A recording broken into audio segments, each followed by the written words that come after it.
Welcome to My Utmost for His Highest for January 26th. Look again and consecrate. Let's look at Matthew 6, verse 30.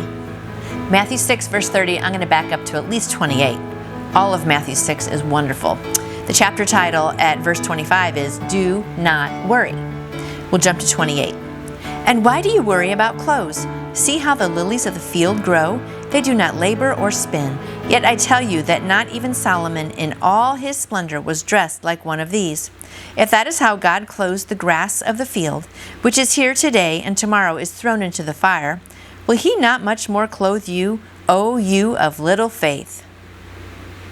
A simple statement of Jesus is always a puzzle to us because we will not be simple. How can we maintain the simplicity of Jesus so that we may understand him? By receiving his Spirit, recognizing and relying on him, and obeying him as he brings us the truth of his word, life will become amazingly simple. Jesus asks us to consider that if God so clothes the grass of the field, how much more will he clothe you, if you keep your relationship right with him? Every time we lose ground in our relationship with God, it is because we have disrespectfully thought that we knew better than Jesus Christ. We don't. We have allowed the cares of the world to enter in, Matthew 13:22, while forgetting the much more of our Heavenly Father. Look at the birds of the air, Matthew 6:26. Their function is to obey the instincts God placed within them, and God watches over them. Jesus said that if you have the right relationship with him and will obey his Spirit within you, then God will care for your feathers too. Consider the lilies of the field, Matthew 6:28. They grow where they are planted. Many of us refuse to grow where God plants us. That's a good one right there. Therefore, we don't take root anywhere. Jesus said if we would obey the life of God within us, he would look after all other things. Did Jesus Christ lie to us?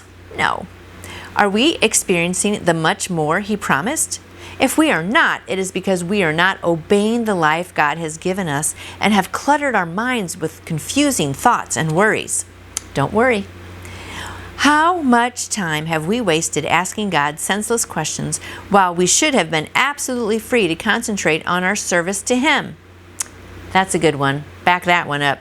How much time, my friends, have we wasted asking God senseless questions while we should be absolutely free to concentrate on our service to him, serving him?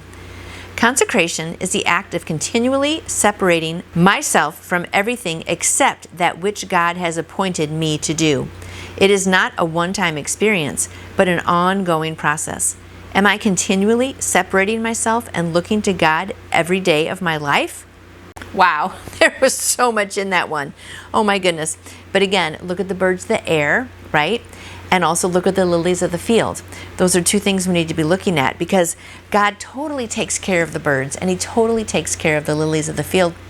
And they're nothing compared to us. I mean, we have a soul. We are his creation. We are made in his image. So how much more is he going to take care of us?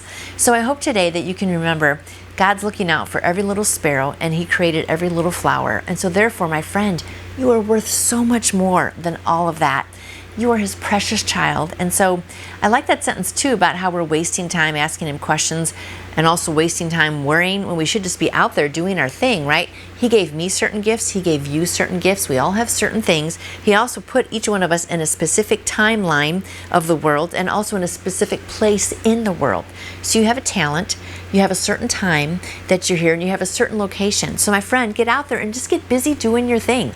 Stop worrying. Remember what I said about worry? What did I say? Who knows? Do you know? Raise your hand. Remember, worry is like a rocking chair. It gives you something to do, but it doesn't get you anywhere. And now I've woken up Mandy. She doesn't like it when I rock. So don't worry. Just be happy. Get out there. Serve God. Trust him. You are worth more than a sparrow and a flower. I love you, my friends. Get out there and be busy, and I will see you back here tomorrow. You can order your own copy of the My Utmost for His Highest devotional book by going to utmost.org. And I would love to answer any questions you may have about faith in Jesus. Just email me through my website, nancyjoytoyou.com. And I hope you go out and shine for him today. See you tomorrow.